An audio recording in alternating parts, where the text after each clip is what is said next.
Alright, what's up guys? So today we are doing an oil change on the 85 first gen RX-7. So I'll be using Castrol GTX high mileage because I do have 169,000 on the car. So it should be pretty straightforward, but of course we'll see. Here with me, was not prepared for a dead end.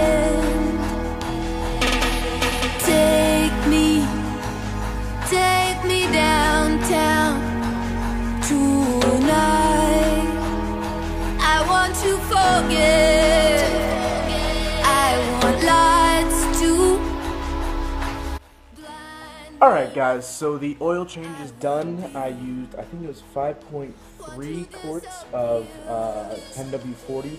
That's what the previous owner put in, so I just put in the same thing. I've been told not to run synthetic, but leave a comment below what oil you guys run if you guys have first gen RX-7. So I want to thank you guys for watching. Don't forget to rate the video, comment on the video, and subscribe if you really liked it. And I'll be back with more Rotary Life very, very soon. See you guys.